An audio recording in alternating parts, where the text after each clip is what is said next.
Yeah. So it's not the property in the land? Well, this is at the side. The side of the building that he is in here. It's not the whole that So side. this is not the Are building? we ready to go, guys? We're all ready to go, right? We're ready to go. Okay. Good evening. This is a meeting of the Athens Board of Zoning Appeals. The meeting is called to order at this time at 7 p.m. The date is June 13. The board consists of 5 members and an alternate. The alternate, when present, takes part in discussions of the board and becomes a voting member in the absence or conflict of interest of a regular member. This evening, present are members Betty Hollow, John Golsey, Roger Gruser, Greg Lavelle, and myself, Muriel Frederick, the chair. Also present this evening is Zoning Administrator Steve Pearson, Paul Eschenbacher, our acting secretary. The board operates according to the following procedure. The chair will name and state the case, describe the case. The zoning administrator will cite the specifics of the refusal. The appellant or a representative then will state the case for granting the appeal. Testimony next will be taken from those who support the granting of the appeal, then those who wish to speak in general comment, and then those who support denial of the appeal. Following all testimonies, the board will receive concluding remarks from the appellant. Discussion from the floor will then be closed. The board will deliberate and render a decision. I haven't been here since these came in. Are we all, am I picking up? Good, okay. Under Athens City Code, section 230703B, the board has the power to grant such variances from the code as will not be contrary to the public interest, so that the spirit of the code shall be observed, public safety and welfare secured, and substantial justice done. Athens City Code, section 230910C, requires that variances from the code shall not be granted unless the board makes specific findings of fact based directly on the evidence provided to it, that each and every one of the following 6 criteria are met. First, practical difficulty or undue hardship. There must exist a practical difficulty or an undue hardship caused by exceptional circumstances pertaining to the specific piece of property. The second is exceptional circumstances. There must exist exceptional circumstances or conditions applying to the property or its intended use that do not in general apply to properties in the same zoning district. Number 3, the preservation of equal property rights.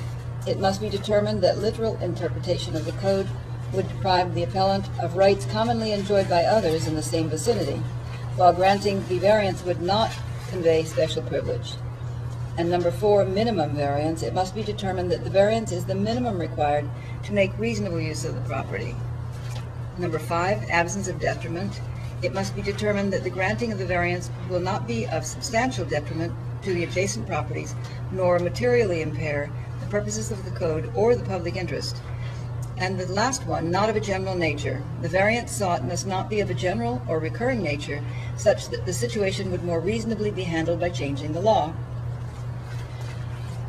Oh, well, the board also is empowered to hear decisions, decide applications for conditional use, substituting for non-conforming uses, and so on. However, none of that is going to be done today. Any person aggrieved by the decision of the board may file an appeal to the Court of Common Pleas. Such petition must be filed within 30 days after the mailing of the board's resolution to the appellant. Tonight there are 3 cases on the agenda. Case number 0608V for 1008 East State Street in Zone B3, Southeastern Ohio Management Company, LLC is the appellant. For case number 0609V for 22 and 22.5 Franklin Avenue in Zone R3, Richard Hines is the appellant. And for case number 0612V for 65 Home Street in Zone R1, Linda Keffer is the appellant. The board is required by law to take testimony under oath. Anyone wishing to speak, please stand to be sworn. If you think you're likely to make any comment at all, you need to be sworn. All right. Do you swear the testimony you give to be the truth, the whole truth, and nothing but the truth? Thank you. Okay. Well, for our first case for 1008 East State Street. Steve, would you please give us the background for this? My name is Steve Pearson. I'm the zoning administrator for the city of Athens, Ohio. The first case on the agenda for this evening has to do with 1080 State Street, or it's commonly known as University Mall.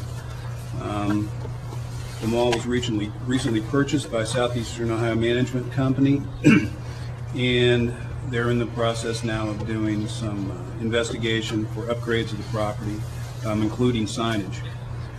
One of the problems that this particular facility has is it's very dependent on its freestanding sign, because wall signs are limited to the portion of a wall where a tenant space is located. So every tenant on the back side of the mall who might go in would have a wall sign that just faced the hillside, couldn't be seen from the street. So wall signs would only be something that tenants on the front side of the building could have, as opposed to the strip malls that we have on the other side of the street where every tenant space faces the street. This is just a little bit different here at the University Mall.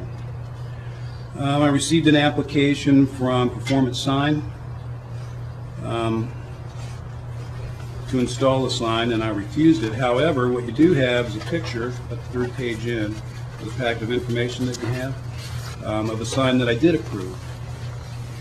One of the first things I discovered in reviewing the application was the applicant had not included the arched portion with the 3 columns or the logo on top of the existing sign, so I had to calculate that area. The board recently granted me permission to use any geometric form. It used to be limited to triangles, rectangles, and squares, and then we had the case of how big is Wendy's head and the Burger King round logo. So a while back, the board gave me permission to use any geometric form and measurement. So when I included the arched part in the top, this particular sign right here totaled up to 94 square feet. So I did issue a permit for this. On the next page, you can see the sign that was refused. There's an indication of an extra panel, which brings the total up to 114 square feet. So from 94 to 114, additional 20 square feet. So same sign, same post, everything's the same, except what they're requesting is an extra panel to be included below the panel that's permitted. The area that includes the mall is approximately 17 acres. The entire site is over 40 acres in area. There's almost 900 feet of road frontage at the mall. However, the code doesn't differentiate between a lot that's very small and has very limited road frontage or a lot that's very large and has hundreds of feet of road frontage. There's no differentiation. Everybody has the same right for one freestanding sign at a maximum of 100 square feet.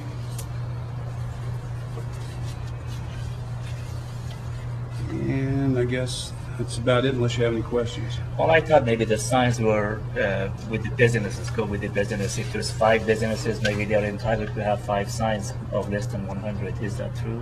No, the code before it was changed recently, and that was, the sign ordinance was changed before the zoning code in 2003. The sign ordinance was changed, I think, in 2002. It actually said that a freestanding sign where there were multiple businesses in a facility was limited to 5 advertising areas only. So it didn't matter if you had 15 or 20 or 50 tenants, you could only have 5 advertising spaces. In 2002, when the ordinance was revised, what it did was it did not limit the portions. In other words, you could have 20, but it did still maintain that 100 square feet maximum. So yeah, it does make it harder when you bust it up into 20 different pieces for 20 different tenants. But on the other hand, how could the owner pick 5 tenants and say you're the only 5 that can be on the board? So this is really just kind of functioning as an index board of the businesses inside. I mean, to me, it's really not much in the way of advertising. It's more like information. But this business is here. I mean, how much advertising can you do with each business having just one of these small portions? Now, there is the ability for interchangeable type on this. You know, the farmer's market is out there. And there's different events at the mall that could be advertised with changeable type. Is the entire board is changeable type? Or just the newly requested bottom portion? I'm not really sure. The entire board's changeable. Okay. Other than the University Mall. Okay. The code doesn't say anything about if it's a permanent or a temporary type of thing. It says changeable type is permitted. So you could put something up and it could say, whatever, Tractor Supply, if they move in the Penny's area. Or they may not have any advertising at all, and they may just advertise events. Okay. So 14 square feet over the, so what would that be? 14% increase over what's permitted. 100 square feet is permitted. This is 114. The whole point of that sign ordinance was to reduce availability of advertising space on road front when they were doing, I mean, at the time that they were doing it, they were really trying to reduce advertising signs. Is that the idea? Is that why they set it up that way?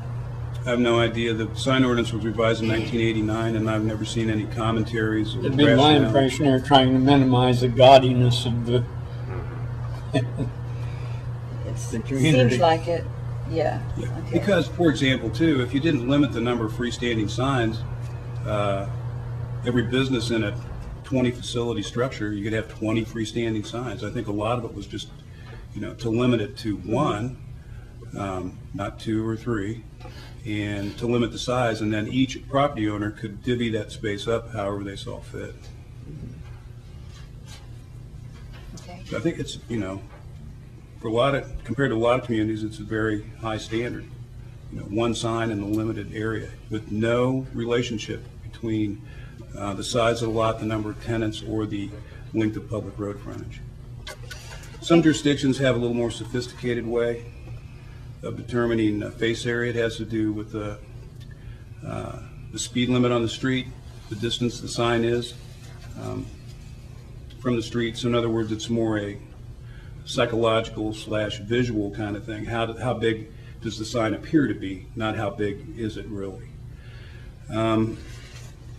If this sign were back by the mall, it would appear to be very small. Now, one thing that is very liberal in Athens is that freestanding sign is allowed to be right up at the street, right at the property line. So you're getting maximum exposure if that's what you want for your 100 square feet. Okay. All right. Well, then just have to figure out whether they get to make If it Mr. more than- Sligo were here, I could sure, he would probably tell us because he was on Yeah, that well, committee. I'll have to ask him next time he comes to town. Okay. Oh, he's here. Oh, he is? Yes, he is. But he's not? But he's not in attendance tonight. Oh, I'm surprised. Okay. Well, thank you, Steve. All right. Then, are you making the presentation tonight? Would you please come up and state your name for the cameras? Good evening. I'm John Valentour, RVC Architects, and I'm here in behalf of Southeastern Ohio Management Company in relation to the sign at the University Mall. And I think Mr. Pearson pretty much described a lot of the issues I think that warrant consideration for a variance here on this project. And I did, February 24th, write a review trying to go through the different the articles in the code that need to be met. I think you all have a copy of that, if I'm not mistaken, as to why this variance should be granted on this project. And I probably should just go through there and read these and see what you think of the findings.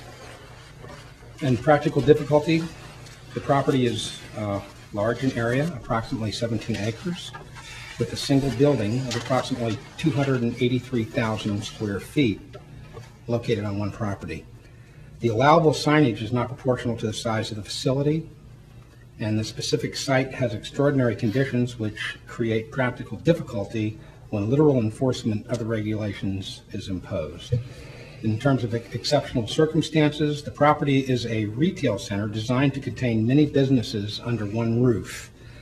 Individual exposure for each business is not possible with signage mounted on the exterior of the structure, as indicated by Mr. Pearson here. A lot of the businesses do not have exterior exposure because they're interior on the mall.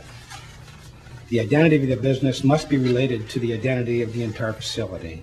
It is important to give the entire complex adequate public exposure in this case. And currently, no other use in this zone has the same conditions. The old Athens Mall, which has recently been converted into a strip mall. So the fact that this is a mall in itself makes it a exceptional circumstance. That's just the only one we have now in Athens. Preservation of equal property rights. The right to advertise your business is provided to every establishment in this zone. However, when the business does not have direct exposure to a public way, consideration must be given to allow exposure of their services. This would not grant special privileges denied to other properties. Minimum variance. This request is only for the additional 14 square feet in area on that existing sign out at the mall. It is not a significant amount when you consider the street frontage this sign is located on is over 850 linear feet on East State Street. Absence of detriment. This property will not cause a substantial detriment to adjacent property owners. The sign is located near the middle of the property and will not block or interfere with any other property owner. The zoning code or public interest will not be affected by granting this variance. The scale of the requested signage will not create a condition out of place to the existing environment. Essentially, the parameters of the sign will not be increased at all. Actually, the addition is going to be within the context of the existing signage out there. And not of a general nature. This request is not of a general nature for many of the reasons stated above. The University Mall is the only indoor mall in Athens. Even as large-scale developments have occurred in this zoning district, this site remains as a substantial facility. Special consideration needs to be given when the opportunity to advertise your business is limited due to the multiple tenants under a single roof, as we have here. The structure also has a large setback from East State Street, making it even more important to obtain adequate exposure. You know, plans are being made out at the mall to develop and to try to enhance that large expanse of space with more permanent structures, and basically really the farmers market than any other outlot development that occurs. And that's going to make it even more important for people to realize what's actually taking place in the mall itself whenever you interrupt that parking lot as it is right now. I have a question. One of my interests always with one of these signs is that it be something that can be read from the road. Is that area down there at the bottom, is that still going to be visible to somebody going by in a car? Mm-hmm. Yes, it will. Or will they actually have to be right up? Okay. No, it should be visible from East State Street. Okay. Still. That was my only question. And when you decided, or when it was decided that this particular section down here was required, was it decided because of specific businesses or from account of the number of spaces in the mall that were going to need advertising, or what was the, how was this particular sign? It was, I think the reason was we just needed, because of the number of tenants that will be located in the facility, that the existing space was not large enough to properly give them advertising at the street. And does this, if this were granted, would that be adequate for the number of business spaces there are in that mall? I mean, it's, as you've pointed out, a I very believe large that the mall. variance that they're requesting is for this space, and that's what they consider to be That would what be they need. sufficient. They're not going to say, oh, oops. We need it bigger. No. So they're addressing what they consider to be the potential for the facility with regards to the number of business places. Yes. Okay. They've got, however number of spaces we got here, number of spaces in that mall, potentially. Okay. Well, when you say that they're considering fixing up that large property, are they considering doing any landscaping, like trees? Yes. They are? This is excellent news. Pardon me? This is excellent news. If they are really considering trees, that's good. Okay, thank you. Any questions? Is there anyone here who would like to speak in support of the variance, or in general comment, or in opposition? Steve? Just a general comment related to your question about visibility for this extra panel. Right now, the farmer's market has a temporary banner located right where this panel will be. And, I mean, it's highly visible going up and down the street. There's no ground cover, there's no shrubbery or anything like that around the base. Well, it looked like there's space for 6 businesses to advertise there, and Athens Farmers Market is just the one thing. That's why I was wondering. Right. So, Okay. but it's that sign that's down there now, that temporary sign is basically where that panel is going to go, and it's highly visible Okay, from the street. thank you. Any other comments? And if not, then comments from the floor are closed, and we're ready to deliberate. Do we want to have a discussion that we need to have here? Isn't it the signs that University Mall is like a directional sign that shouldn't be counted toward the 100 square foot? Because, if you want to know where the mall is, it doesn't specifically address any businesses, it just says University Mall. It's the address, yeah. So that probably should be something that we could consider. Is it mostly of a directional sign, maybe? Well, yeah, most. I think And it's the really exterior of it isn't visual going to sign. change. I mean, the silhouette's going to be the same. Right, and as long as that's University going Mall to, itself is not really the business, it identifies the whole it's the address. cluster of the University yeah. Mall being the address. Yeah. Okay. And the rest of it being business advertising. Yeah. Well, that's one way of looking at it. Any other commentary? Well, my first thought was, if you get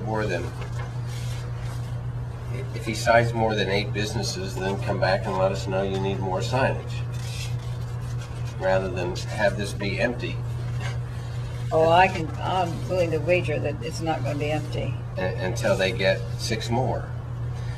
And then if you let them increase the sign, we just finally got McDonald's to decrease theirs to come within compliance with But the their code. sign was just way up to the sky, I have to admit. Well, we made them come within compliance of the code, Took a long time. so. Yeah. Once it's done, in other words, it's difficult to undo. We don't base our decisions on past decisions, do we? No. Not as a rule. Time again. Each one's exceptional. Well, maybe this is an incentive to get some businesses if they say they can provide enough signs. Maybe. No comparison between McDonald's frontage versus. Yeah, that's a good point. Compare the frontage of Yeah. McDonald's and the frontage of this That'd be enormous the same. mall. And having the same size sign does seem to put them at a bit of a disadvantage. So, the individual business owners in there, so. Which I assume are going to be individual business owners who are just renting, as currently is the case, I think. Anyway, anything else? Would anybody care to make a motion? I move to grant a variance to the property at 1008 East Estate Street from section 230313 I-4D to permit a freestanding sign with a face area of 114 square feet, where 100 square feet is the permitted maximum. I'll second that. Okay. All right.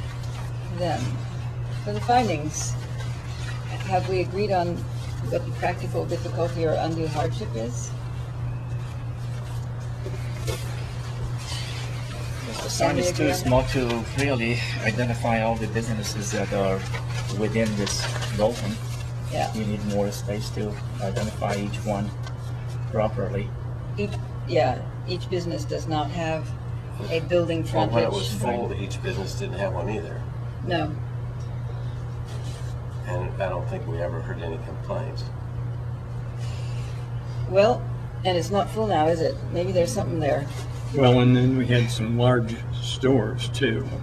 I don't We did think have, someone large like, stores, and Yeah. we're not gonna have probably another Kmart kind of an They're gonna have- operation there. breaks and And Kmart had their advertising on their building. they're part of the building, because they had frontage, they had building frontage. They, but a lot of the businesses in there don't. It probably is hard to do business when you're invisible. And it could have something to do with why it's so empty. Anyway, the property is larger than any place else in town, and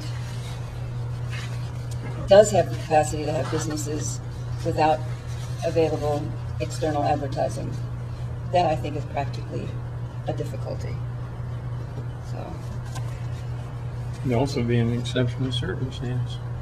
that would be the next one. Is that make it exceptional circumstance? Yes. The fact of of how it was designed. Some of the stores won't have the The front view, yeah. Yeah, most malls that I've seen that have businesses in them have some way of advertising on the outside that there is a business there. They don't require, like the Uh, one they they don't- just remodeled beside of Kroger's. Every one of them you can identify them big time. yeah, they don't require the businesses to do their business without identifying themselves externally.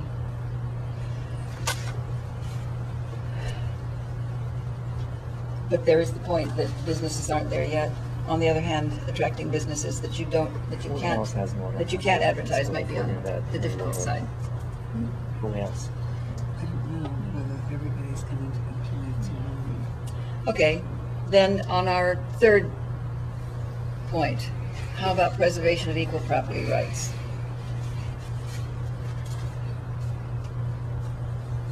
We come back to the same problem, don't we? Yep, sure do. Doesn't have direct exposure to the public street.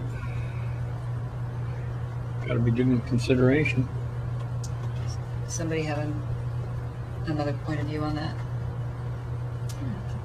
I think there might be some businesses that they may have actually over 100 square foot sign in that neighborhood, so not as big as the mall, but smaller ones. So we're not giving these people extra additional privileges.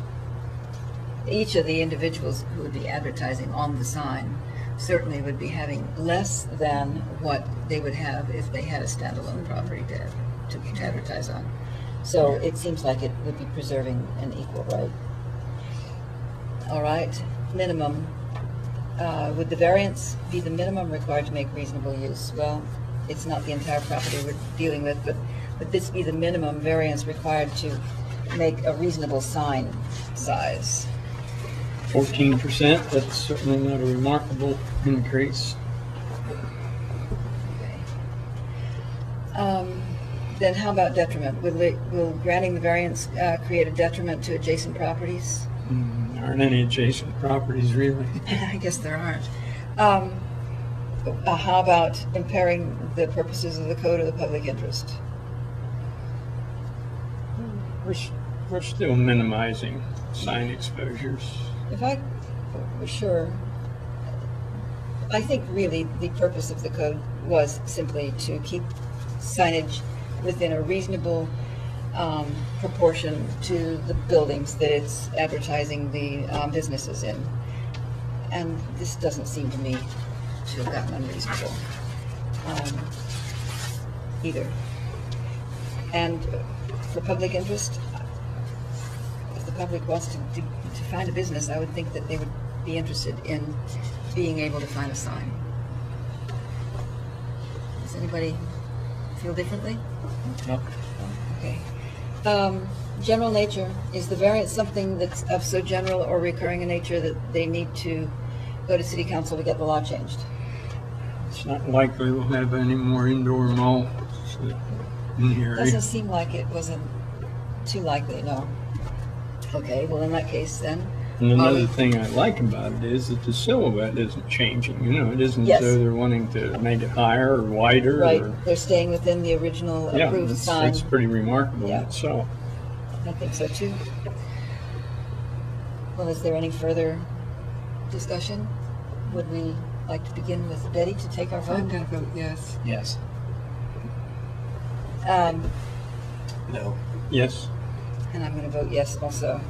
So the variance is granted.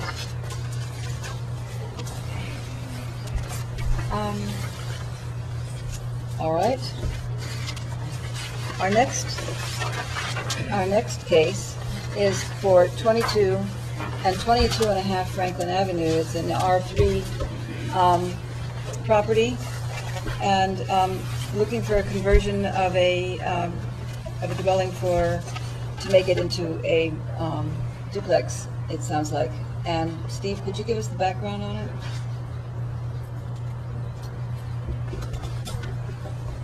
22 and a half Franklin has been a duplex for a very long period of time. I think the records having at least one unit listed as a rental at the Code Enforcement Office go clear back almost to the beginning days of permit issuance in the city.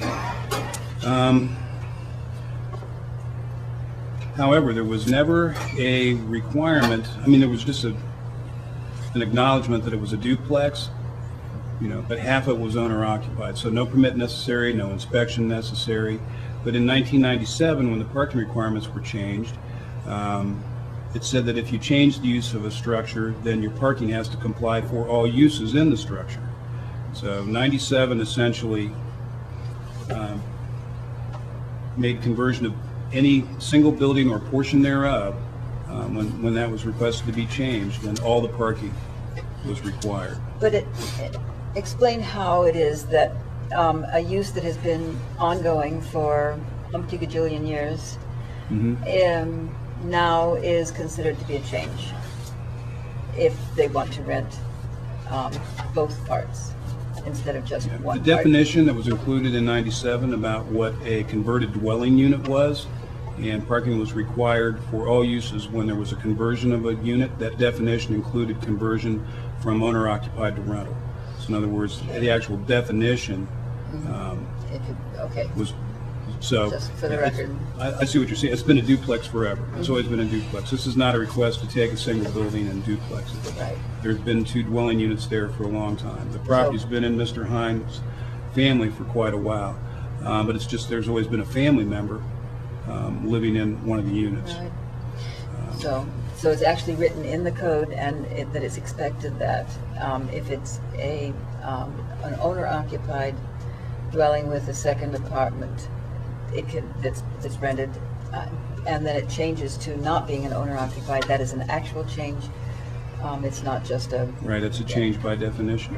That's what, there are quite a few properties in town that, well, there are several, let's say, that have that same situation where there might be, say, a garage apartment or additional unit within the principal dwelling structure. There's a house for sale down on Morris Avenue right now. It's got a duplex garage and an owner-occupied front building. If that property sells and somebody wants to rent the front half that had been, the front house had been owner-occupied, for example, if the owner lives on the site and there's no request for increased occupancy or increased number of units, the parking requirement doesn't apply. But in this case, it's going from half owner-occupied or family-occupied, family of the owner, and rental to just being completely rental. By definition, that change requires parking. And do you know the intent of the code here? Those, I hear Mr. Safranek and others come here and speaking about the wisdom of council and their intent and purpose. I'm not sure what it was. I think, I can remember a statement from Mr. Baum at the time in 97, and people said this is something where, isn't it a little bit too late? All the horses are out of the barn. And his response was, well, not all of them. And so those are the type of cases that we're hearing since 1997 with this parking requirement. So what we're doing is there are, even though 72% of the town's for rent, that number keeps increasing. In 1991, when the strategic plan of the Planning Commission was adopted, that number was 62%. And one of the kind of signal flares that went up was the towns converting to rental or mobilizing is the term that they used too quickly. So since 91, the trend has gone from 62% to 72%. So in a way, Mr. Baum was right. You had essentially, you still had 38% of the town that could be converted to rental, in theory.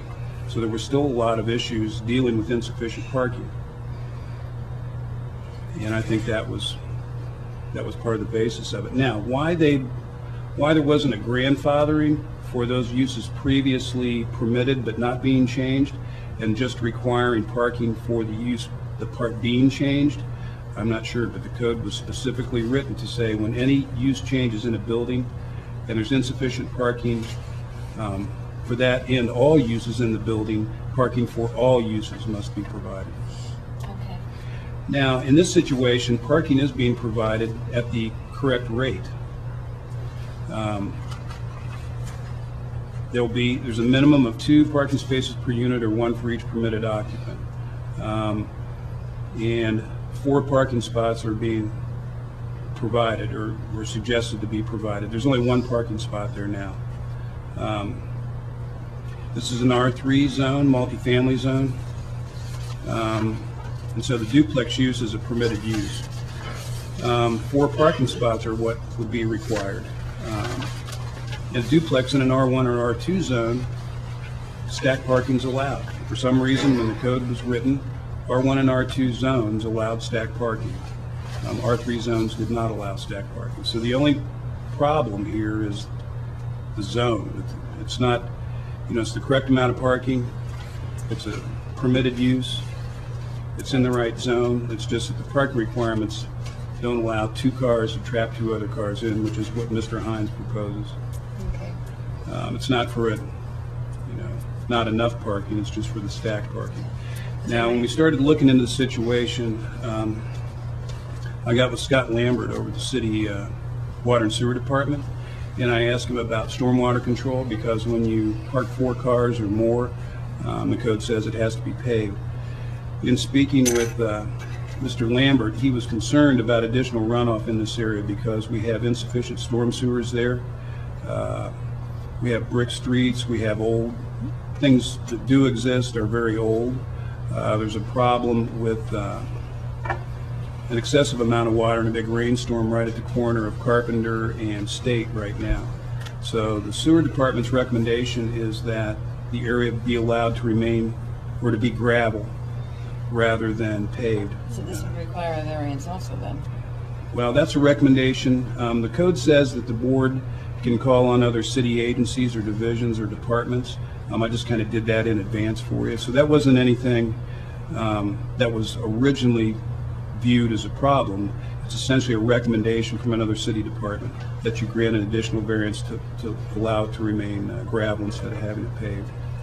There's no storm sewer in the area to tie it into. But that's not what they're asking, though. You're not asking me to move out.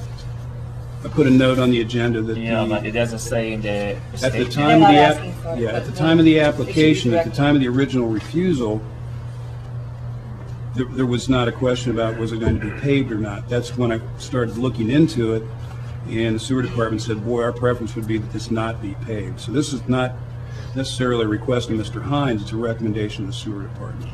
And that's why it wasn't on the original refusal. Does anybody have questions for Steve? Okay. Well, thank you. That gives us the background. Who is going to make the presentation to you? How would you please come and state your name and address for the record? My name's Richard Hines, and I own the property there. It has been in my family for 45 years now, and until this spring, I've always had a relative that lived in this lower apartment. And in March, my son was the last one in there, and he moved out, and that's why I'm trying to obtain this variance to bring the property up to code in order to rent, this apartment. And I think I run out of family members, so. I see. Has anybody any questions? Yeah, I had a Mr. Hines? question. Mr. Hines, when I was standing on Franklin Avenue looking at your house, on the right side, not the alley side, the other side, right next to your house, there is like a driveway. Is that yours? No, that's the house next door. That's mine. Isn't that in You your can- property? Pardon me? Isn't that in your property? That Not if driveway? you were standing at Franklin Avenue and looking at my Yeah, house. right here, yeah, like right in here. Yeah, that belongs to the house next door then. There was a driveway just next to your house, right there.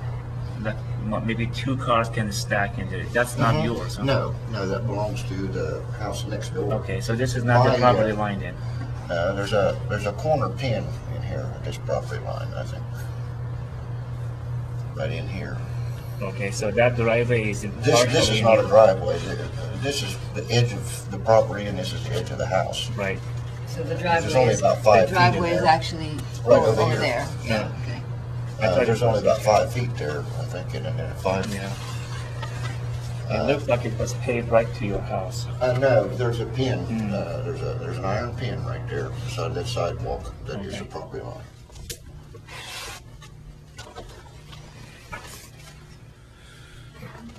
How many bedrooms are in the house? Pardon me? How many bedrooms does the house have? 3. There are 3 2 bedrooms. upstairs And one downstairs, okay. Interesting. I'm not sure why a house with only 3 bedrooms requires 4 parking places, but it must, says a minimum of 2 per unit. it doesn't matter what size of unit it is. Okay, that's fine. Thank you, okay. It looked like it must be a very small house. Okay, I put a picture in there, which is right across the alley from where yes, we saw that. my property is, and that's basically what I'd like to do to mine. To do there is put stack parking with the gravel. Yes, you have, there's a carport currently Yes, ma'am. on your house, And I have to. and that take little, down. that will have to come down, but Yes, the ma'am. little porch The the stoop, stoop is going to stay though, Yes, ma'am. right? that gives me enough room from that stoop to the property line to put the 4 cars in there. And it leaves 4 feet to put, on that thing there, we were gonna put trees and stuff in that Yes. last 4 feet. Best put some kind of, something up there to keep them from getting run down. Well, there's 18 feet there. A car doesn't take up 9 feet No. wide. The code says it has to be 9 feet wide, but a car normally, nowadays anyway, especially, they don't take up 9 feet wide. So there should be plenty of room in there. I don't think anything will get run over. All right, does anybody have any other questions? Questions? Well, something may occur to us later, but I guess no one has any questions right now. Thank you. Is there anyone present who'd like to speak in support of this application? Or in general comment? Or against the application? Then, if that's the case, then the comment from the floor is closed and we're ready to talk about this. Well, I guess I do have a question now that I'm thinking very Ms. feebly from Mr. Pearson. If there are 3 bedrooms, then potentially there might be 3 renters, 2 up and 1 down. Is that correct? The number of occupants in a rental unit is driven by square footage, not number of bedrooms. Right. So for example, you can have a room 7 feet wide, 10 feet long, 70 square feet, and that room, if it's a single bedroom, allows 1 occupant in the structure. You can take that same bedroom, increase the floor area to 120 square feet or an additional 50 square feet, which would take it to 120, then you can have 2 tenants in one bedroom. So what's the potential for this house up and down? What's the maximum number that the square footage would allow? I don't know, I've never been in the downstairs, and if you look on that packet of information you got, it should say on there the maximum number of tenants requested. So just because a place, say, is big enough, you got a 2-bedroom place that's big enough for 4, that doesn't mean you have to have 4, you can just have 2. So I'm not sure what Mr. Hines requested. Requested maximum, so he's requesting 3, 2 up and 1 down? Yeah. Yes, okay. So even though those bedrooms may be larger upstairs, that parking requirement's not driven, it's driven by the number of tenants, not the number of bedrooms. So if we give him the Actually, variance, it's driven by the number of units. Yeah. Yeah, it's the most basic thing, and that's why, yeah, for a 1-bedroom, you have to have 2 parking spots. For example, the way the code's written, when River's Edge, a 3-building planned unit development over by River's Edge Apartment Complex, formerly known as Lakeview, had 81 bedroom and 40 efficiency apartments for a total of 120 possible tenants. They were required to have 240 parking spaces, 2 per tenant. So that's 180 square feet of impervious surface, a total of 360 square feet of impervious surface required to have a rental, but somebody can live in 70 square feet. So, again, I'm not sure why that minimum of 2 per unit was established, if occupancy was only going to be for 1, but that's what the code says. The same thing came into question at National Church Residences. Because of the number of units, even though they were going to be mostly single occupancy, they still had to obtain a variance for those lacking parking spots of the number of units times 2. And that was approved by the city council? That was approved by city council as part of the PUD approval. Yeah. Right, okay, so a total of 3 people. And for example, we've got a lot of places in town that are 4 and 5 bedroom, but the zoning restricts to 3 unrelated persons. So it's not, it has to do with people and people and not bedrooms or bedroom, a little bit about bedroom size. But nowadays, people don't really like to double up like they used to. They just, Sure. they don't like to do Okay, it. but he's And I asking would, for 2 up and 1 down. As I had mentioned too, I talked to Mr. Hines about the landscape requirement for parking of 25 cars or less or 7,000 square feet of parking area or less. There's a 4-foot perimeter buffer required between the property and the adjacent property. So as indicated on the plan, there's that required 4-foot buffer. There's proposal to plant 1 tree on the eastern property line and 2 trees on the southern property line. So he's fulfilling the requirements of the landscape ordinance in that way too. So at least those parking spots will have a little shade. Okay.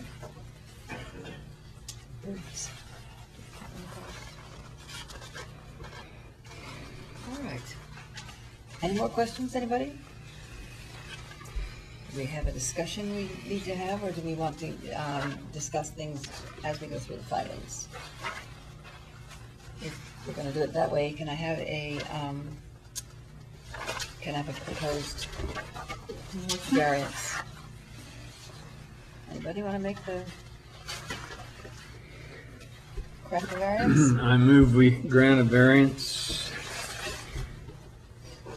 to a property located at 22.5 Franklin Avenue, case number 06-09V, Zone R3. Richard Hines is the appellant. The appellant is requesting a variance from section 23.08.01A to convert 1 unit of a 2-family dwelling unit to rental purposes with 2 accessible and 2 non-accessible parking spaces where accessibility to all parking spaces is required.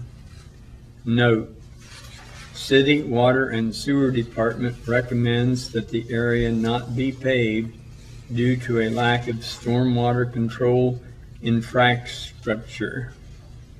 Construction type of the adjacent access alley and existing conditions. So we're going to recommend that it be left gravelled. Yeah. Does anybody want to second that? Yes. I'll second. Okay. Okay. Well then, what are the arguments for granting this variance? What's the practical difficulty or undue hardship? Let's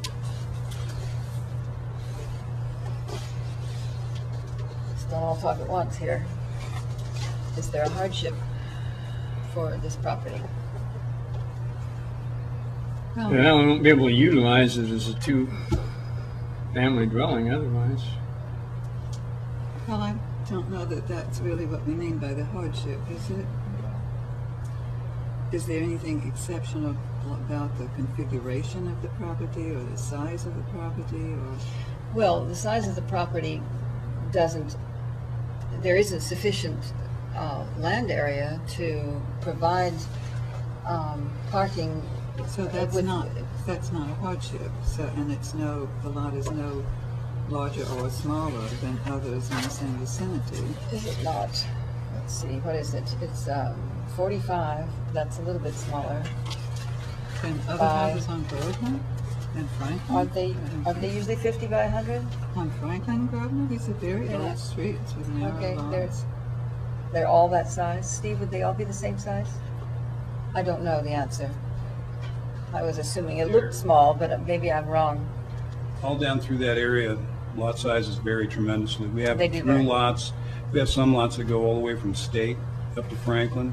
So they're So they're deep. huge. Others have had just very small portions split off of them. As a matter of fact, for example, case that keeps coming up in my mind a lot, 108 Grosvenor, where they couldn't provide any parking. Essentially, the building covered a lot. There wasn't And hardly we any had space. a very nice letter a couple of months ago from a former resident of the street explaining what had happened, that houses that had side yards or lots beside them got filled up with other houses eventually and eliminated the parking, essentially, over a period of time. Well, this looks In this like, case, this is not for lack of parking, it's just Right. the stacking is the Exactly. problem. Stacking is the So you problem. can't say that the size is a hardship or the configuration. well, the hardship. Terrain is the hardship. It's just simply the change of use.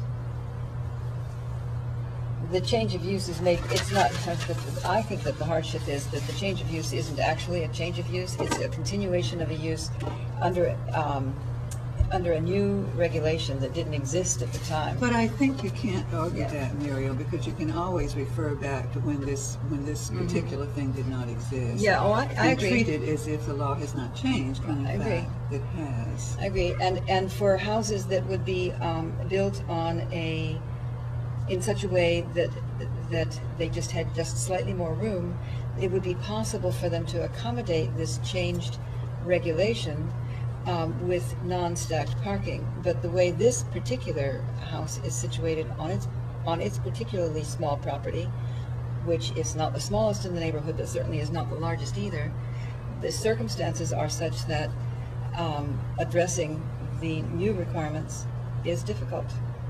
Not to say Everybody impossible. else who has a situation like this will be faced with the same Yeah. new rules. That's So, true. Well, they all That's why there's stacked park across the alley. well, Right. they are grandfathered apparently. Lucky them. Yeah. So, okay, I'd like to do a hypothetical on this one. Hypothetically, the house will be rented if they were permitted. The house would be rented and there'd be a person living downstairs or a couple and two people living upstairs. And they'd wind up with possibly only 3 parking places anyway. I mean, only 3 cars being parked. But another hypothetical Maybe we is should they give don't them- get a variance. Maybe we should consider a variance with 3 parking spaces. Well, That'd be my we suggestion. could do that. I don't know whether Mr. Hines is open to it. Well, we could ask Mr. Hines. The consultation here is on the number of parking places, trying to keep variances minimal as part of what we try to do. You have a property that seems like it has always been occupied by a family or a couple or something downstairs and tenants upstairs. And since there's the one bedroom downstairs, it seems appropriate that it would always be one tenant downstairs and possibly two upstairs. So you'd really only need 3 parking places if that were the case. Would you be comfortable with that? Except that the law requires Excepting that the law requires 2 per unit. Yeah, but we could possibly give you a variance. Yeah, they can reduce it to 3, I guess is what you're saying. Right. Because I don't really see any hardship. No, I don't either. I agree with That you. would not occur to any other people in a similar situation in this neighborhood. And the Many stacking people, would they be have no limited to the parking 2 at all. people I that don't would see be any living in the one exceptional unit. circumstance. The only thing is, it's And only people 2 are, cars. well, 2 cars. Right. One of them would park with themselves, and then there would be the stacked parking beside the other one. right, and they're. You'd have they're- 3. Until a friend came over. Well, I would give them some place to park for a friend, There, actually. there Yeah, is that'd some be good. opposition to this by people in the neighborhood who think that it would be a very bad idea. Yes, I should have read that into the record Yes, earlier. probably. I neglected to do Because that. they're And, quite strong.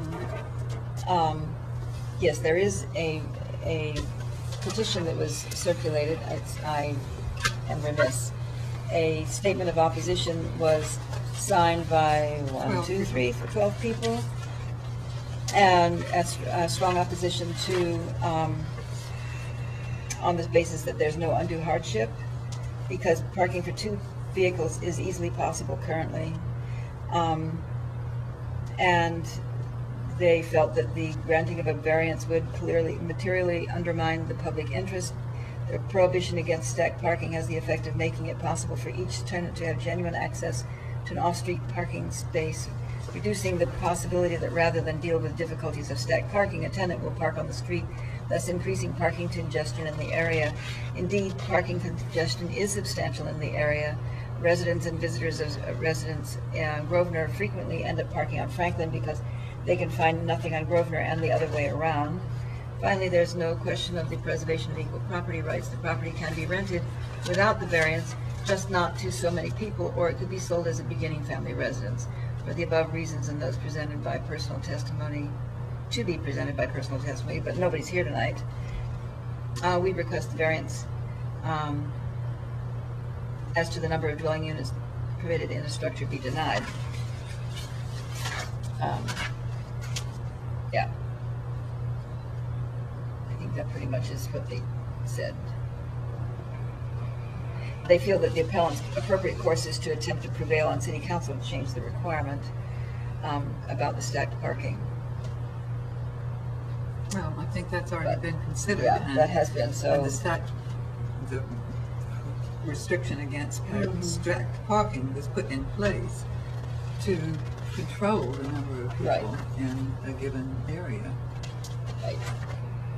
So, anyway, so that's why a variance is required if it were to be granted.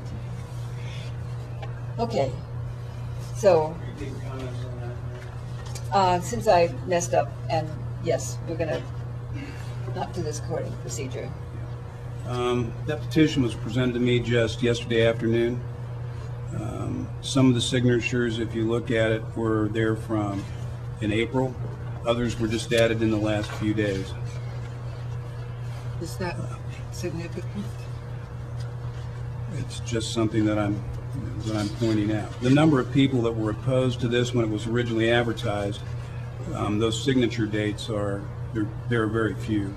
This was to be heard two, maybe 3 months ago. But in any case, I'm just pointing out the dates and the signatures. One of those signatory to the petition, Mr. William Safranek, I believe is the author of the document. When he brought it to the office yesterday afternoon, he said that now that he looked at the case, he really wasn't necessarily opposed to it. He didn't think that it was necessarily that bad an idea. And he asked me why I had not gotten the appellant in touch with him or his whatever group he represents. And I basically made the statement that, I didn't know that they wanted to speak to Mr. Hines. So Mr. Hines did receive, and he can tell you all about it. I don't know if you called him or he called me. Mr. Safranek last night called Mr. Hines and asked to meet with him this morning. And they had a discussion about Mr. Safranek and the petitioner's signatures of opposition. My understanding was that Mr. Safranek made a statement that if he did not show up tonight, they essentially weren't opposed to it, even though that document had already been presented. I'll let Is he Mr. speaking Hines. for all of this? Well, I remember in having the discussion with him, he told me that he could amend that by crossing off his name, his wife's name, and his brother's name. That was a statement that Mr. Safranek made to me. So at least those three people could be eliminated. But he never went through with that, and took that, lined those out, or submitted anything else. He did have a discussion with Mr. Hines this morning. I think that might be You probably ought to important. hear from Mr. Hines about that then. Thank you. Would you come back up, Mr. Hines, and tell us about your conversation?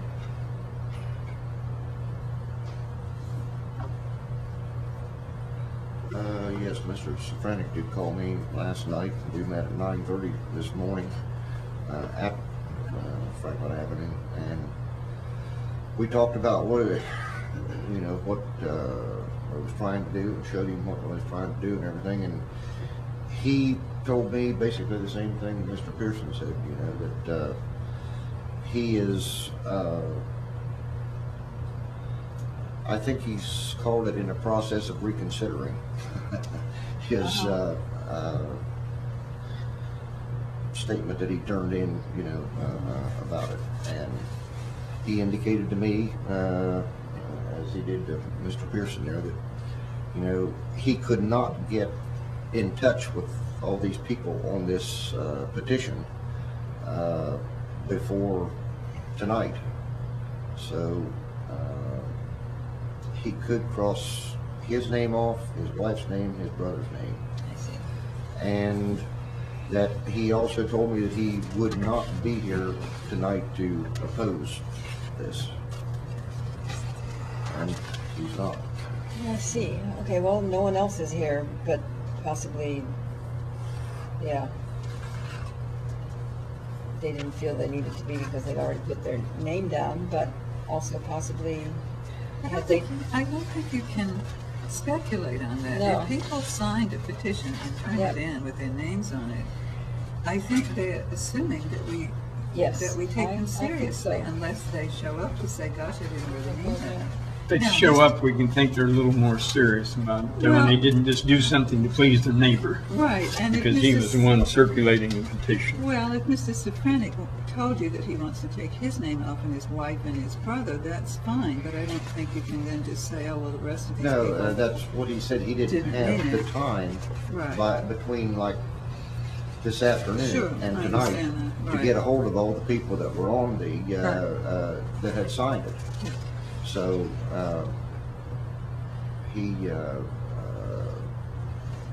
told me that he wouldn't be here tonight to oppose this. It was his brother? Yeah, Okay. All right, well, thank you. it's the people at 34 Grosvenor, and there are three of them. Those are the Safranics, but Right. there's three at 30. Oh, I see. They're all They're at three. 34. I see. Got it. So we still have 32 and 40. Joanne Priestley. It seemed like all those, well, the bigger majority of people that signed that were from Grosvenor instead of Franklin. Yeah, there we got 1, 2, and Robert Finsterwald on 3. There's 3 from Franklin. One of them, Helen Gray, a name I can't read, and Robert Finsterwald. Okay, well, now it's all completely muddy. Thank you very much. Okay, appreciate it.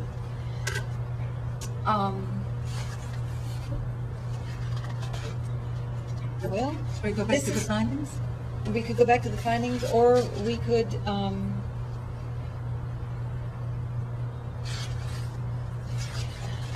we don't want to have this wait another month.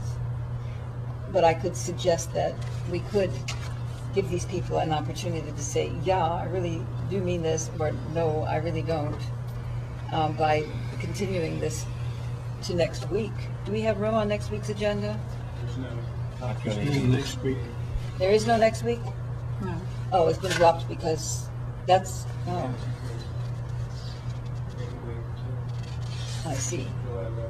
So our next meeting is not until our regularly scheduled July meeting, and there's no extra meeting in July either. Not right now. Okay. You could continue this case for just a week, just this one, and meet sometime between now. Well, and it seems to me that whether these people now have changed their minds or not, they have made an argument that either is included and to be considered as part of the findings because they're valid or they're not valid. So it seems to me if we go through the findings and look at the findings quite fairly, then we Yeah. don't need to We continue don't need this to, meeting. we don't need to know whether or not they really feel the way they felt in Right. April. Yeah. Okay. Right. All right, that's fine. I'm comfortable with that, if everybody else is. Then let's continue with the findings. Where were we? We were trying to decide whether or not there was a practical difficulty or undue hardship. We already talked about that.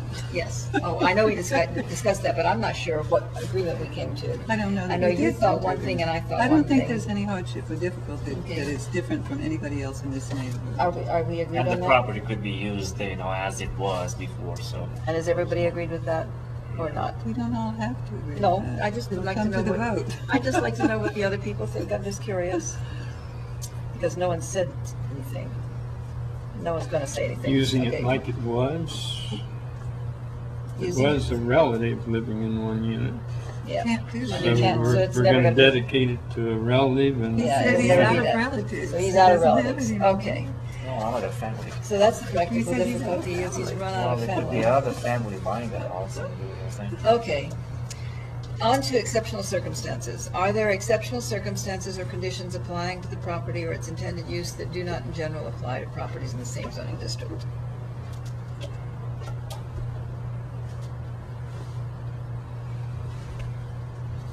Absolute dead silence. It sounds like no one feels that there are circumstances that don't apply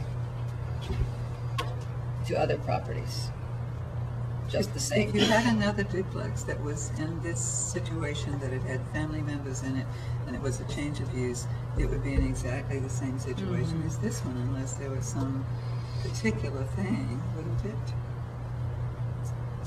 Is there anything about the property or its intended use that don't apply to properties in the same zoning district? Well, Are we considering 3 or 4 now? no, everyone would be in exactly the same fix. Okay.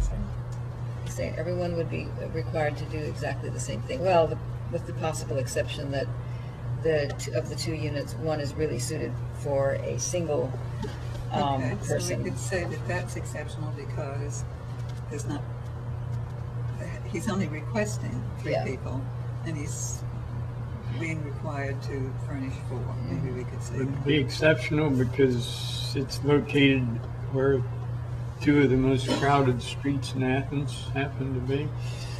Oh, is that exceptional? I don't think that's That makes it exceptional. That makes it rather common. Right. In that area. Well, so, you know, what But- you're trying but to the do idea is that- decide what's fair for this property in this neighborhood. What applies to other properties and what applies only to this one. What's different about it? Yeah, Why well, does it deserve a variance? it is. Why did the people across the alley merit it? That, I don't think you can necessarily do that, Roger, because I'm assuming that That's is a probably I grandfather might not be able to property. do it, but I can certainly observe it.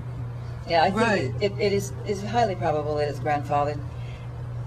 And that makes for something that seems in some ways unfair, but the intent of grandfathering is to even things out and make them more fair. Oh, I think it is a different zone. I don't know if it's R1 though. It's something else. But that probably has been stacked before that law came into place anyway. It is. B3? No, That's across the R1. alley. It probably is This is R1. R1. Right, because the rest of that Yes. zone is R1. Is that what that is? Sure. Yeah, it's R1. Just that front end is R3. So, And I think the difficulty that we always get into on this board is that you're sympathetic to the person who's bringing the case and you're sympathetic to the circumstances. And then the question is, how far do you want your sympathy to take you and how strictly do you want to hang on to the findings? well, you know, whether you want to hang on to the findings or not, really doesn't have anything to do with it. You're required to hang on to the findings. If you can't make an argument that fits the findings, then you can't do it. That's the way it works. That's why we get sort of contorted sometimes. But I think what you said about exceptional circumstances does work for exceptional circumstances. They've got this property that, because of the code, is required to have 4 parking places, and it really is only a 2. It's It only might accommodate 2. more, but he's asking for Yeah. 2 and more. Okay, so that's why that's an exceptional circumstance. But then when we go on to preservation of equal property rights, would literally interpreting the code deprive the appellant of rights commonly enjoyed by others in the same vicinity? Not if everybody now has to comply with the new rules. Right. And would granting the variance convey a special privilege?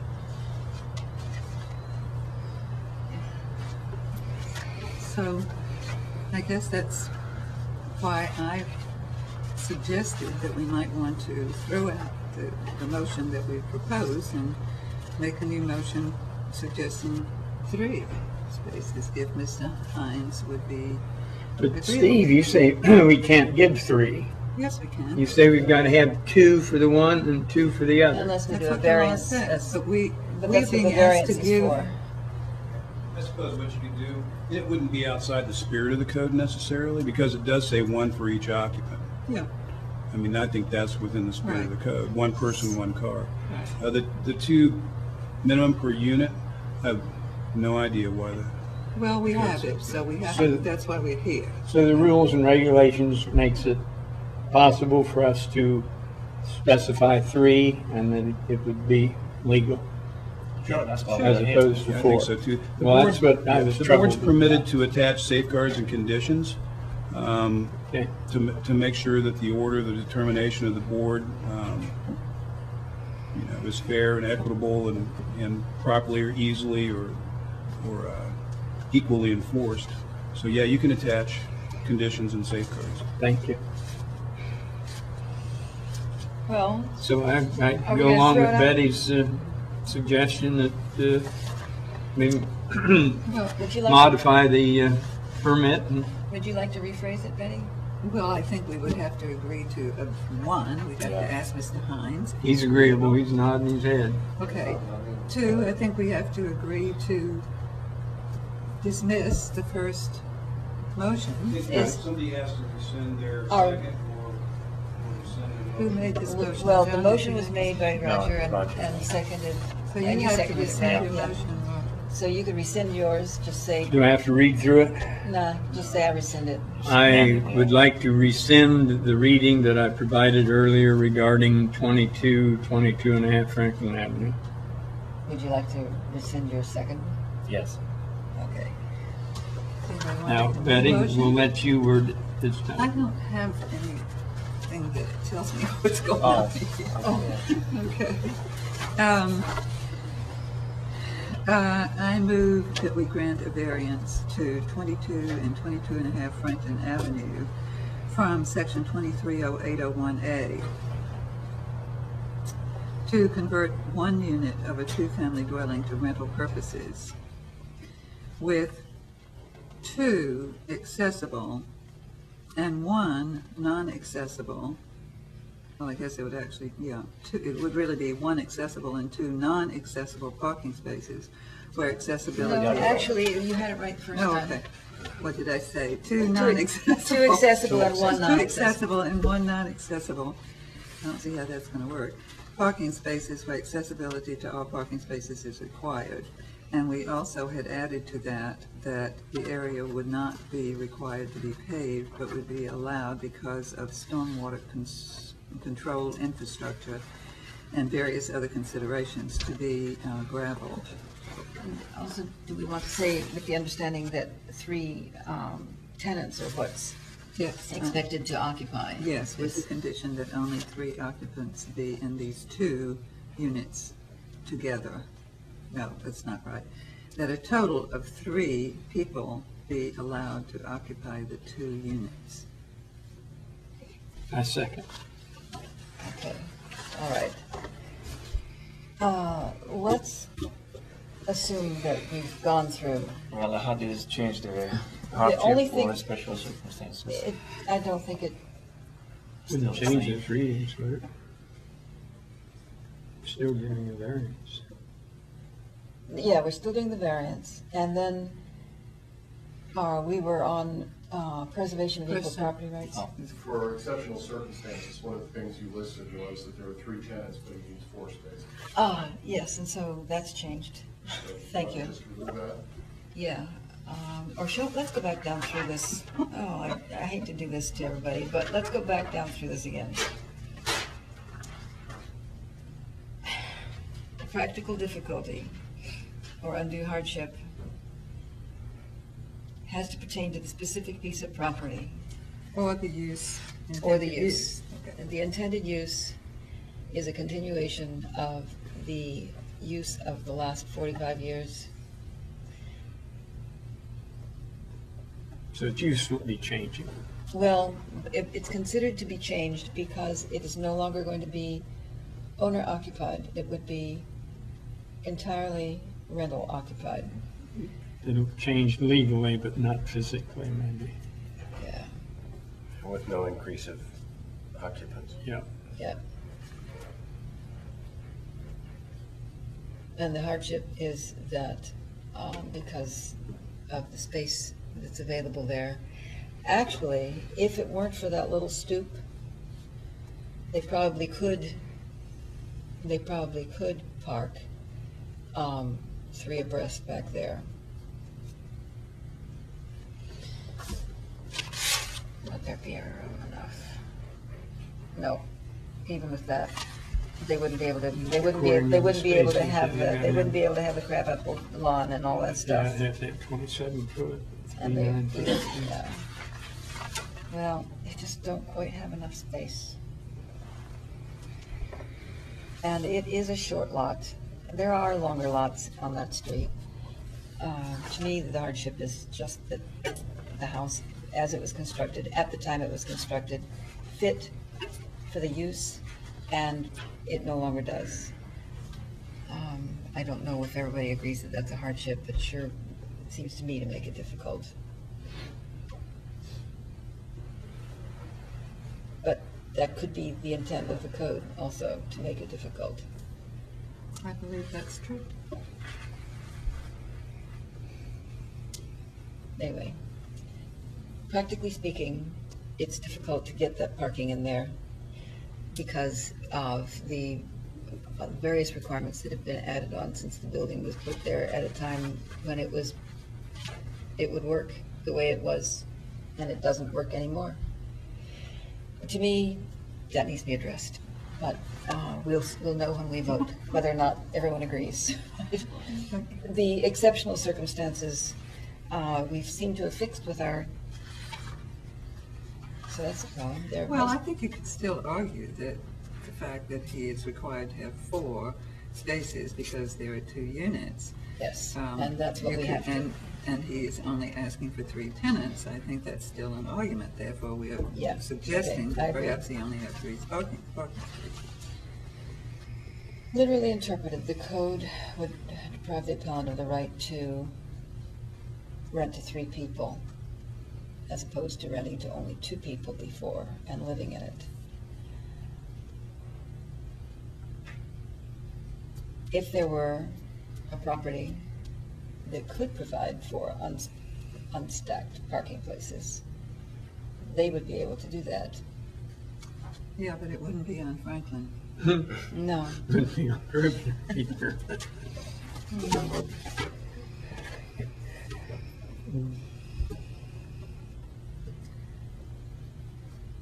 Well, will granting this variance convey a special privilege?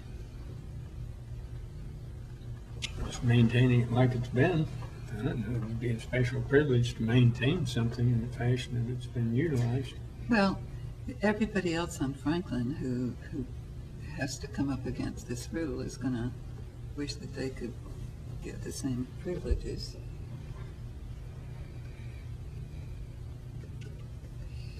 So, the minimum variance, then we come to, is the variance the minimum required to make reasonable use of the property? So, reasonable use of the property. This property, which has been used for 45 years as a duplex, can now reasonably only be used as a single-family dwelling? Is that the idea? Is that reasonable? Yeah.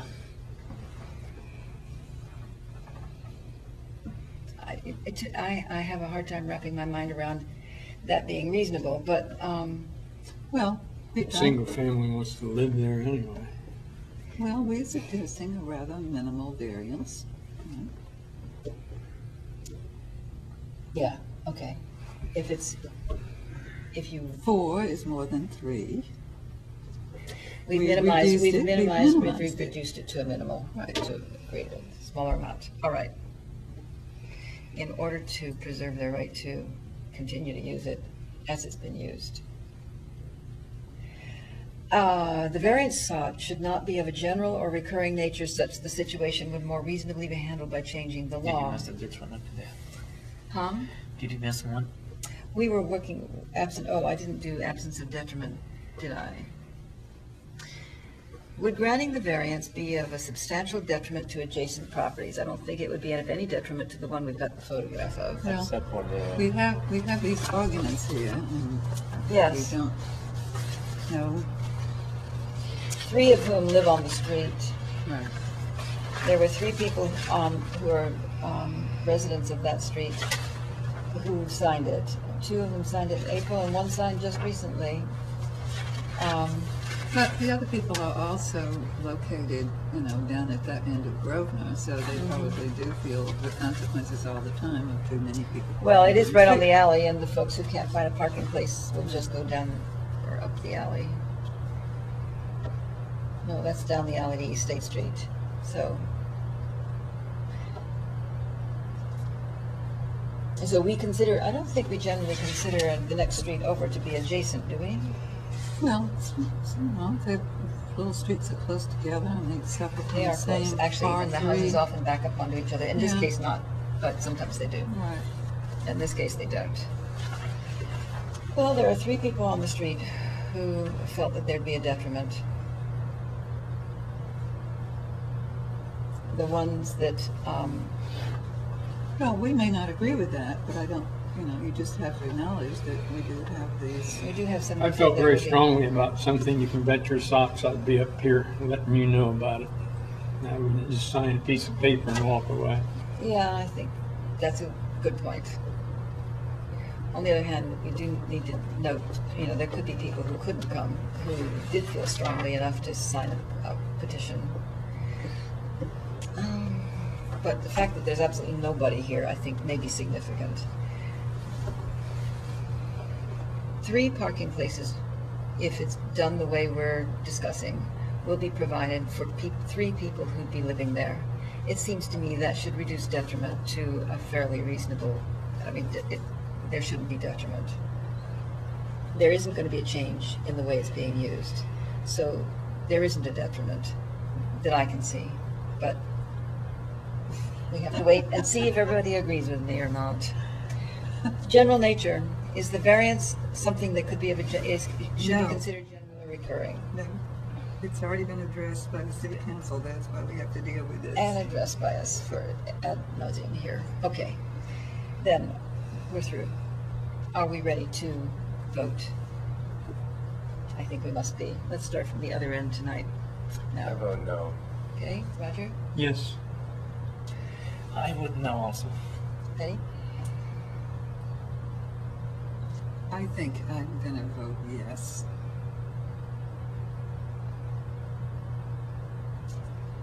And I also am going to vote yes.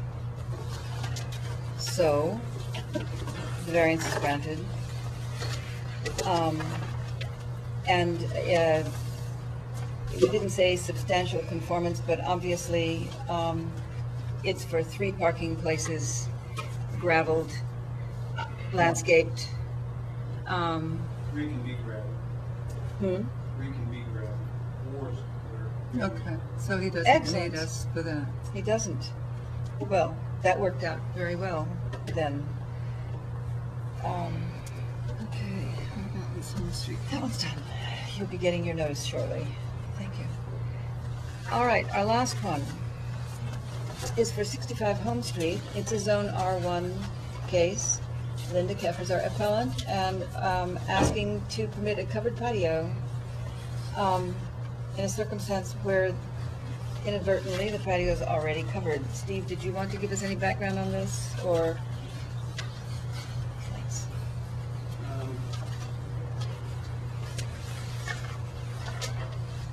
This particular property came to my attention while going over to the library one day, to be real honest with you. And I noticed a roof held up by 4 posts covering what was formerly just a concrete slab. And I didn't recall a permit being issued on it. So I believe I asked Brian Zulik, who's one of my officers that lives in that neighborhood, to make contact. And in discussing the issue with the owner, Ms. Keffer, she had been out of town for a period of time and had returned to find that family members had built this covering over her outdoor uncovered patio as a gift while she was gone. And in any case, it still needed to be permitted, and it couldn't be permitted once I figured out the lot coverage. As you can see, this is a lot. It's a little different than some in that neighborhood. This is all an R1 zone, except for right across the street is B3 general business. The library, Putnam Square, Marahos, Bob Evans, that's B3 right across the street. But this is in the R1 neighborhood. That lot and the one next door, from the original platting of the subdivision, with 2 lots, had been subdivided down into 4. 2 had been subdivided to 4. I think if you look on the drawing, the two lots on Home Street closest to Lincoln were somewhere along the line divided in half. But originally platted, like most of the lots in that neighborhood, twice the size of this lot. So it has a disadvantage to begin with. And I think there's one sheet there where I did calculate the lot size in square footage. 8,000 square feet is the permitted minimum, and I think this lot was around 5,000. It's on one of those. The sheet that has a site plan, and I just did a little sketch of a covered building. The calculations there are there for percentage of lot coverage. So it's already an area, a lot deficient in area. The addition of this unenclosed, open-sided, it's really just a roof over top of concrete slab, increased it to, I think it's 36.7%. So it's 6.7% greater than what's permitted.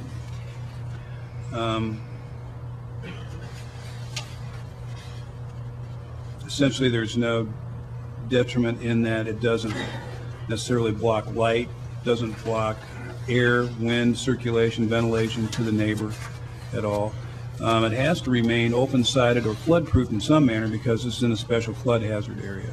So, in doing the permitting also, there'll be a notation that this is number 1, it's so small, it's an exempt structure from flood-proofing requirements. And number 2, it is flood-proof because it's open-sided. It has no enclosed sides. So there's essentially no problem with the structure in any way, excepting that because of the size of the property, it winds up making it covered too.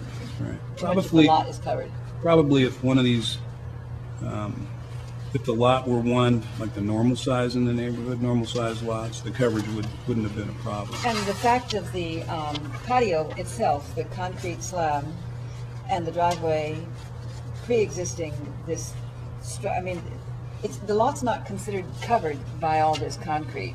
The lot is only considered covered when you Right. put a roof over the concrete. Yeah, and again, that has to do with definitions in the zoning code. Yeah. A structure, which is what you're looking at in terms of including in lot coverage. The definition of a structure is something attached to the ground or attached to something that's attached to the ground. So it could be made out of, it could be 36-inch poured concrete walls, or it could be something as Is open as this. literally, as And- little and- substance to it as this structure. And the object of the code in restricting the coverage to 30% is to avoid having problems with light and air and all of the other things that you were talking about, Right. for the neighbors, not to impact on the neighbors, light and air and so on. And also, it's to help the owner themselves to preserve some open space, so you don't get to a situation where you don't have any outdoor space to live in. But built the way it is, it sounds as if you were describing it in such a way to indicate that it doesn't enclose the open space or get in the way of the light and the air and so on. Right? Could be called sheltered outside space. Yeah, it kind of looks like, it looks like just a little small shelter house is what it looks like if you've gone by and looked at it. Yeah. That's exactly what it looks like. Yeah. Decorative. Air can move through, and really, it's just, you're honest with, it's the definition It's rather, that caused it to come into play to be included in lot coverage. yeah. A lot of times, I know there's been discussion and people have made comment about slab on grade or parking areas. Shouldn't that be included in lot coverage? Zoning code definition of things that are included in lot coverage are structures only. Yeah. So it wasn't a problem before. It could have a big tent, a temporary tent over it, and that wouldn't be a structure. Just a hypothetical question, I mean, not to do with this case, but if, let's say this variance was denied, what course of action that you would take? Course of action that I would take? I wouldn't take anything except issue the resolution of the board. Each one of those resolutions that I do So if that that's thing is not going refused to be turned down, notes right? the code section on the bottom of it that says anyone aggrieved by decision of the board may appeal to the Court of Common Pleas. I think it says Court of Jurisdiction within 20 days of the date. So your refusal can only be changed by an appeal to court or compliance. If you said no, it would have to be, the roof would have to be taken off, or the thing would have to be removed somehow. You could put it on a trailer and drive it out of town. No, those posts are in the ground. They won't go on a trail. Using chainsaws. Okay. And to be real honest with you, really, it's an unfortunate thing that the permit wasn't done in advance. And Who's responsible for that? I think there may be some statement from the appellant. A well-intended family member wanting to do a gift. He did it himself? He didn't work with a general contractor? I'm not sure about that, because it just appeared without a permit. I have no knowledge, personal knowledge of who did the work. Now, Ms. Keffer might be able to answer that question.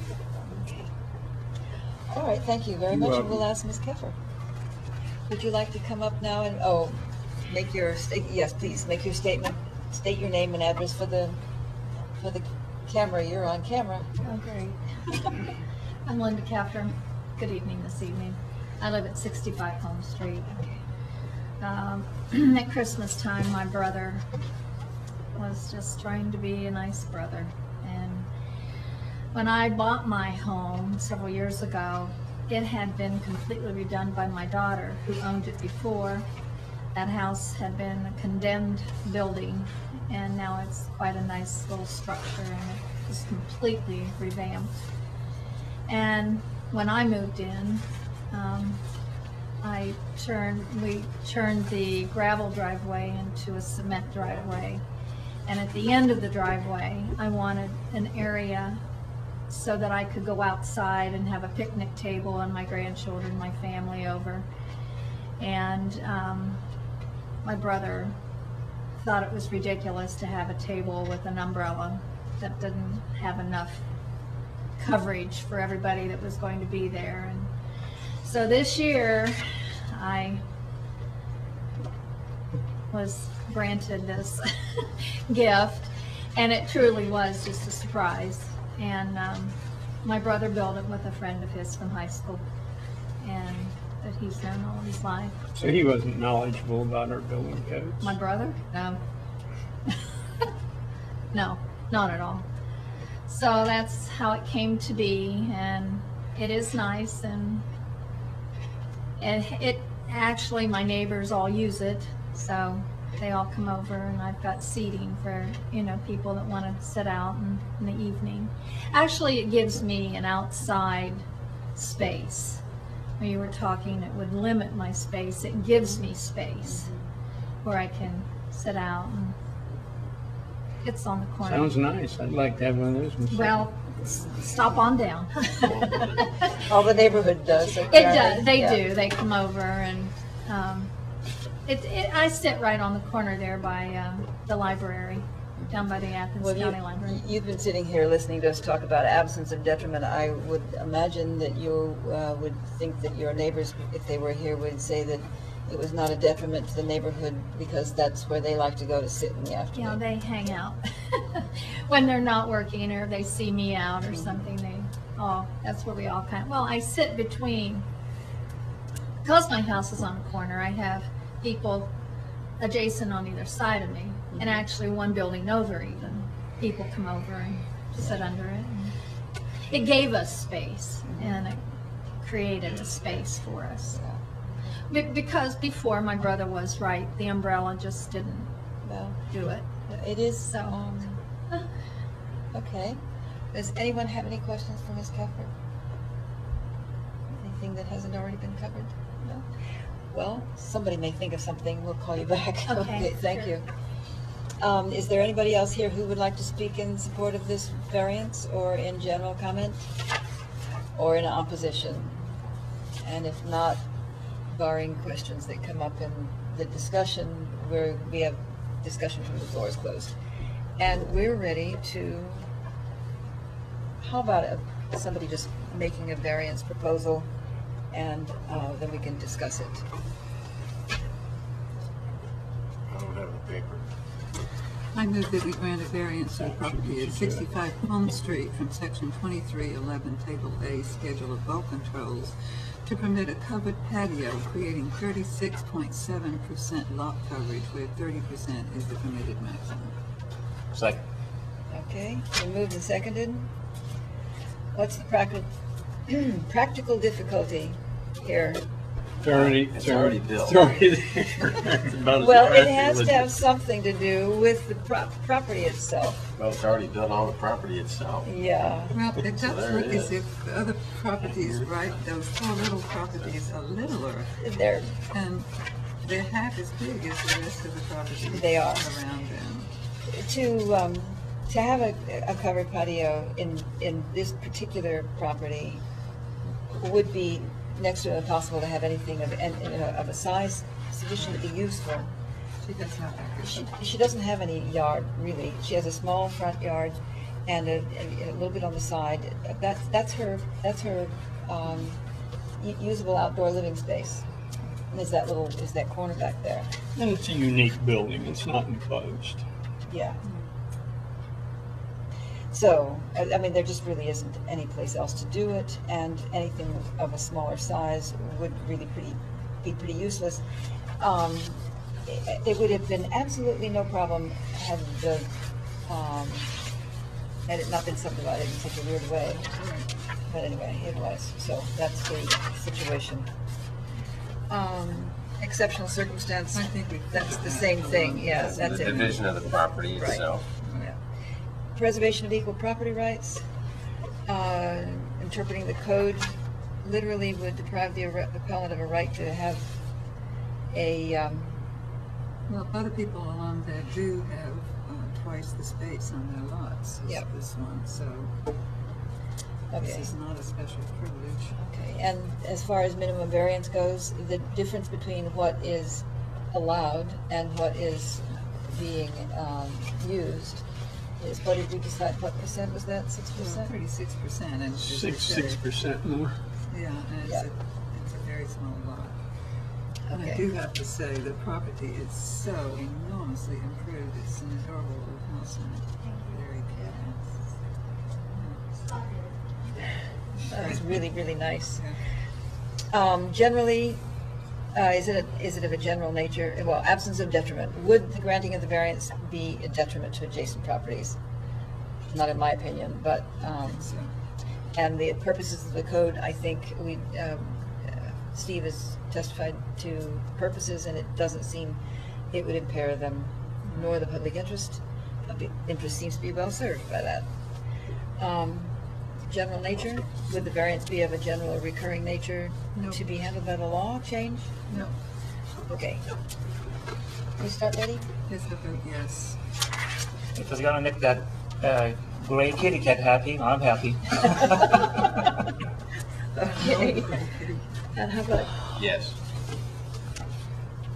I guess it's gonna be 100% tonight. looks like it, doesn't it? All right, and I too vote yes. I think it's a perfect, your brother makes grand patio covers. It's very attractive. It is right in keeping with the rest of the house. It looks very nice. And I hope you continue to enjoy it, so you have your variance. Okay. All right. Okay. Oh, thank you. Some of us are actually from the neighborhood. You better watch out. You might be taken up on that. Okay.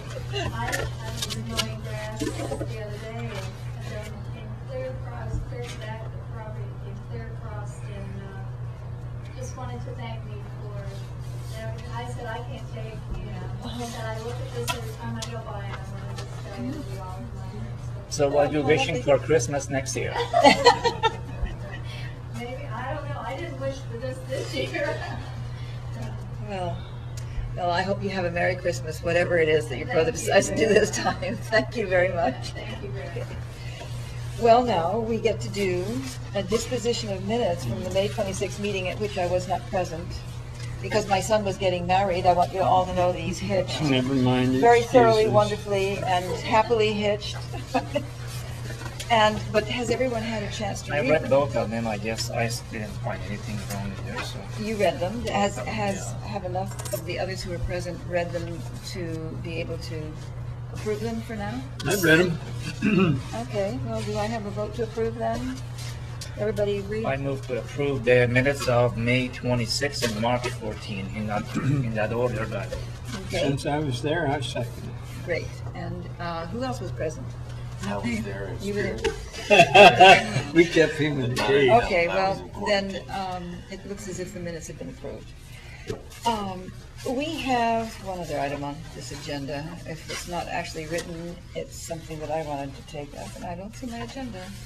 oh, While There you're it looking is. for it, I'd like to ask everyone's opinion on the board, what they feel about that little piddly flag on that pole. To me, Is it's that way, going up there? I mean, it's Do way you mean under on that scale. tower? You know, the tower that we said we wanted a flag put on, and they put a flag on it, but Because it's so I haven't seen it, I haven't under there. That has to be a joke.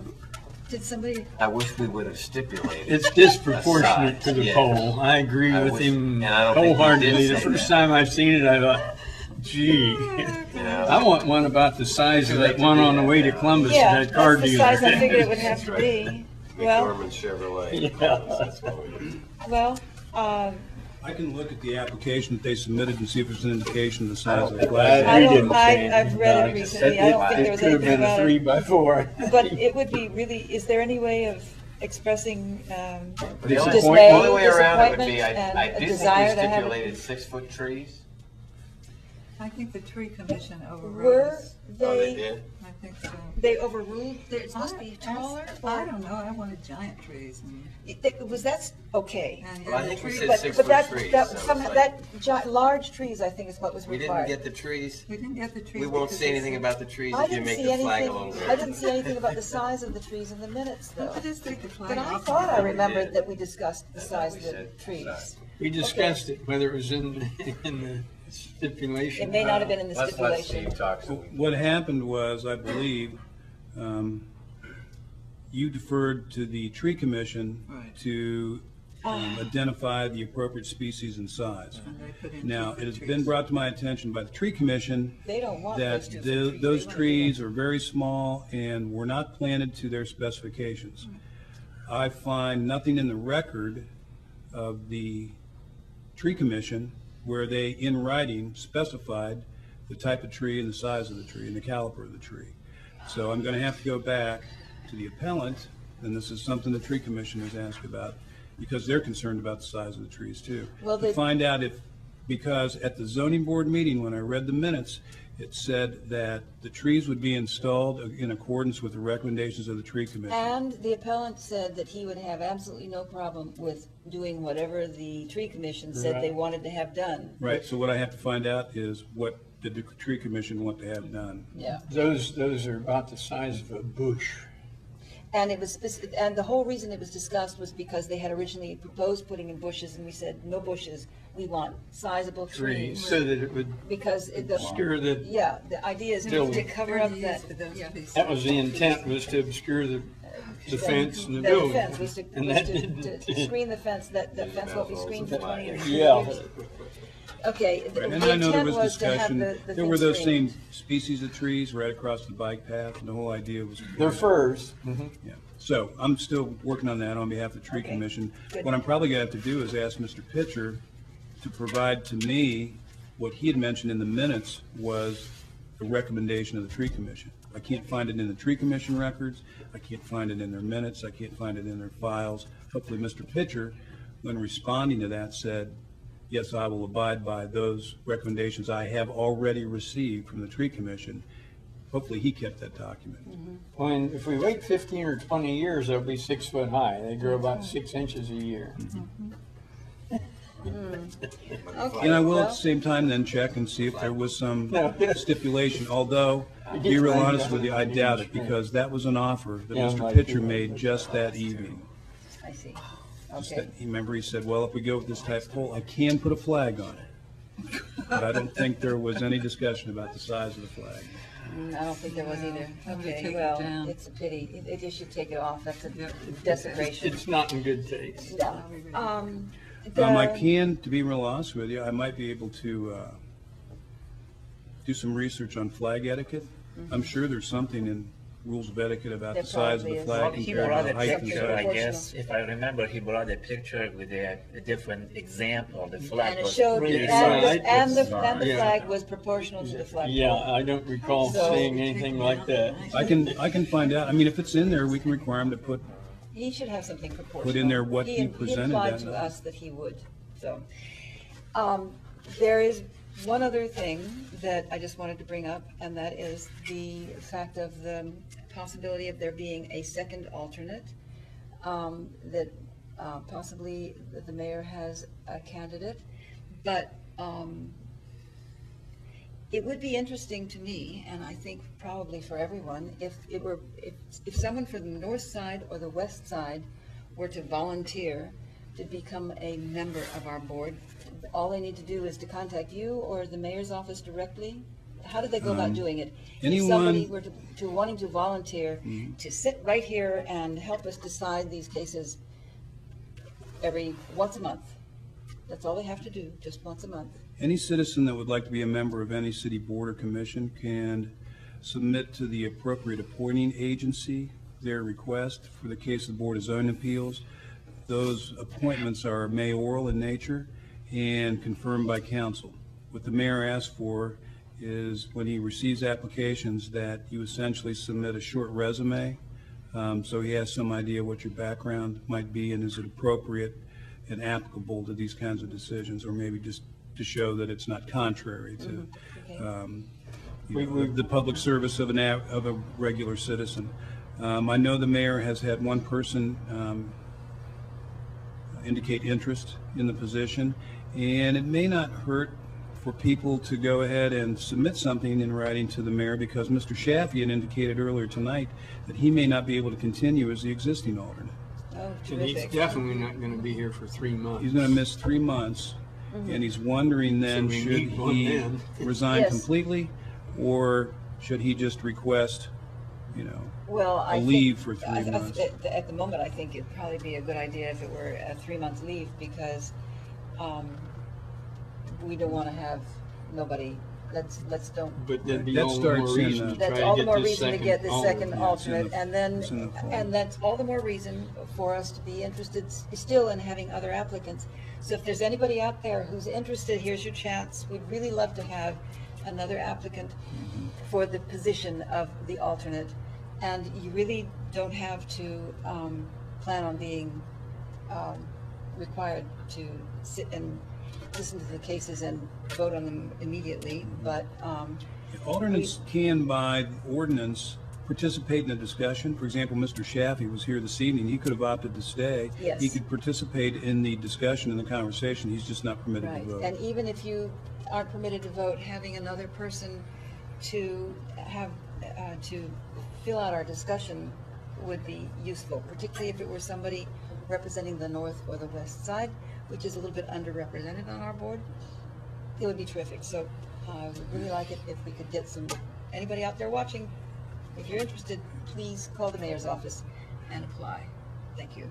This One is thing great. I had discovered too was that in 2003, and I hadn't realized it until I actually had mentioned to the board at the last meeting that I would recommend an amendment to the Planning Commission to allow for the second alternate. I pulled the code up, and here it had been done in 2003. I don't know how I overlooked that, to be honest with you, but it must have been something that we were thinking about at the time. So there's no amendment changes necessary. We can That's go, terrific. there's no time lag here. And just as soon as the applications are submitted, the mayor presents his nominee to council, council confirms, and they can be here just in a short amount of time. Well, if we got 2 applicants, then it would make it possible for Mr. Shaffey to be able to withdraw. I told him it was his decision. Yeah. He could ask for a 3-month leave, or he could, if he felt like it was, Yeah, we certainly don't want him Hard to. for It's, some reason it's, for him I to- want somebody who's been around long enough to get some experience. It's so much more useful than having everybody be brand new, but if he feels he needs to, it would be really helpful to have 2 applicants rather than just 1. Even 3? One other thing I'd like to mention is there was a 4th case scheduled for this evening. Yeah. It was for 315 East State Street. It was a request for a use variance. It had been first sent to the City Planning Commission because the Planning Commission has to make a recommendation to the zoning board before you can grant a use variance. I presented that to the Planning Commission. They requested a public hearing. I contacted all the neighbors within 500 feet. Actually, Paul did. I said that's what we're going to do, and when I turned that task over to Paul, it ended up being 116 different properties we had to look up using records from the auditors. So we widely advertised that for the Planning Commission at their request, and there was quite a bit of testimony in opposition. The Planning Commission's recommendation that you would have had tonight, if this case were on the agenda, was not to grant the use variance for that property. But Mr. Smeltzer, after that hearing, withdrew his request. I see. So what I wanted to do was just to let everybody know that that issue is gone from the agenda. There was a The house request was to withdrawal. be an office space. Right, he wanted to use it for a commercial office, banking, investment type business, and he's not going to do that now. So I just wanted everybody to know that too, those people, because there was pretty substantial interest from people in the neighborhood. Negative interest. Right. Interesting. And why are we postponing the bar case? The patio? Parking bar Yeah, case? we had talked about having another meeting because I do have a lot of refusals pending.